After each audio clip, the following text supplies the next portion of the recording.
विधान परिषदेसाठी ठाकरे गटाकडून उमेदवार उद्धव ठाकरे असणार अशा चर्चा रंगत होत्या.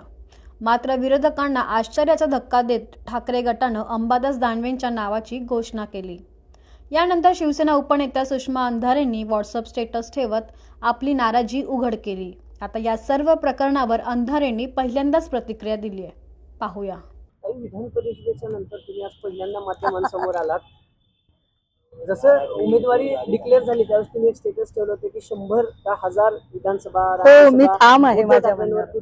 तुम्ही नाराज होती अशी कुजबूज होती. नाराज होतात म्हणून एवढे दिवस नव्हतात समोरच्या माध्यमात. नाही, मी काही नाराज बिराज असण्याचं काही कारण नाही.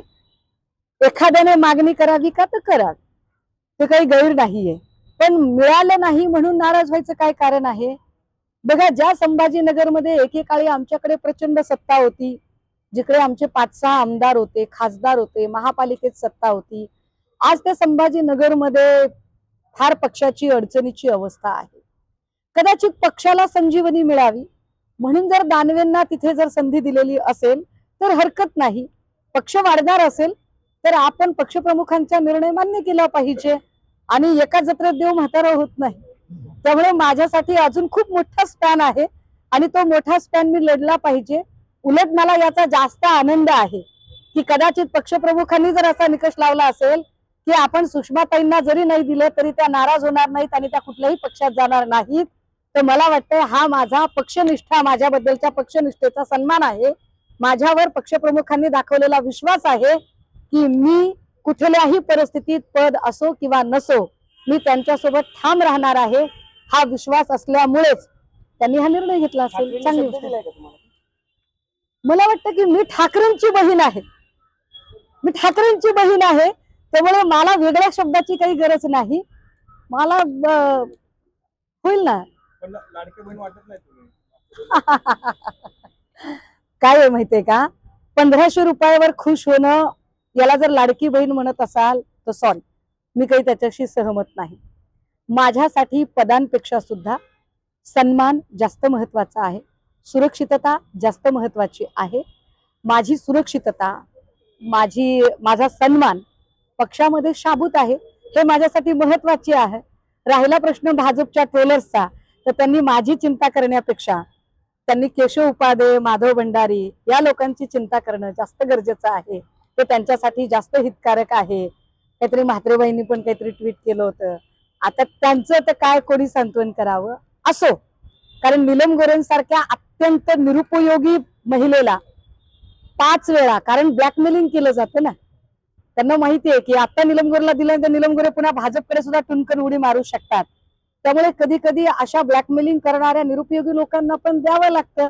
त्यातून कदाचित नीलम गोरेंना मिळाली असेल ती जागा, पण त्यामुळे काम करणाऱ्या पक्षातल्या चांगल्या महिलांवर नक्की अन्याय झाला असेल. काही लाडक्या बहिणीचा विषय आलेला आहे. आता जो विषय सध्या घडताय लहान मुलींवर अत्याचार होतात, मुलं देखील याच्यामध्ये, महिलांचा असा आक्रोश आहे की आम्हाला लाडकी बहीण योजना नको, पण आम्हाला सुरक्षितता हवी. अर्थात आम्ही हे खूपदा म्हटलेलं आहे की आरक्षित असण्यापेक्षा सुरक्षित असणं जास्त महत्वाचं आहे. जे महिला आरक्षणाच्या साठीचे रस्त्यावर मोर्चे काढतायत त्यांची तोंडे नेमकी या प्रश्नावर शिवलेली आहेत. आमच्यासाठी सुरक्षित बहीण योजना ही जास्त महत्वाची आहे आज घडीला आणि त्यावर जास्त विचार झाला पाहिजे. आदिती तटकरे यांनी त्या महिला बालकल्याण मंत्री आहेत का फक्त योजना अपडेट मंत्री आहेत हे त्यांनी एकदा ठरवलं पाहिजे. कारण फक्त योजना अपडेट करण्यापुरत्याच त्या टीव्हीवर येतात. एरवी त्यांना वाटतंय की काही गरजच नाही, बाकी सब कुछ अपना बाप संभाल लेगा. हा जो डोक्यातला ऍटिट्यूड आहे तो ऍटिट्यूड त्यांचा जरा कमी झाला. याने असा आरोप केलाय की काही 4 लोकांनी मला फसवण्याचा प्रयत्न केलेला आहे. अरे बाबा, हे खराब झालं, चाकणकर झालं, हे खूप निष्पाप लोक आहेत.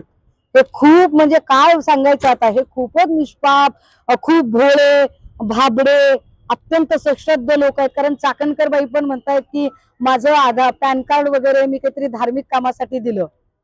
जेवढं मला कळतंय, तिरुपतीला जायचं असेल किंवा शिर्डीत जायचं असेल तर भक्तधामच्या जर खोल्या घ्यायच्या असतील तर आधार कार्ड लागतं, पॅन कार्ड लागत नाही.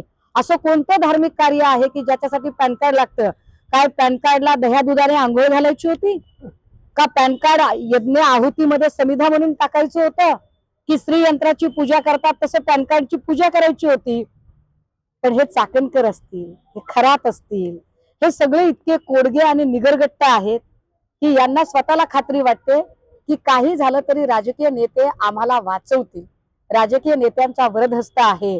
नुसतीच कस्टडी पे कस्टडी हे जे सगळं नाट्य चाललेलं आहे हे मोठं मनोरंजक आहे. प्रतिभा चाकणकर यांची ईडीमध्ये चौकशी झालेली आहे त्या संदर्भात. अहो, प्रतिभा चाकणकरांची चौकशी करताय, पण मला काय म्हणायचंय, चाकणकरांकडे कदाचित प्रतिभा चाकणकरांकडे त्या सागरातली एक बादली असेल, अख्खा सागर ज्या रुपाली चाकणकरांकडे आहे, त्यांचं काय.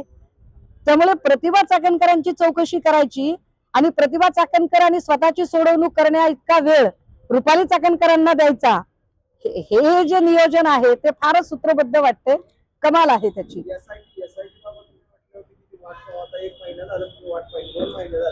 नाही नाही, आता माझे एसआयटी बद्दल काहीच म्हणणं नाहीये.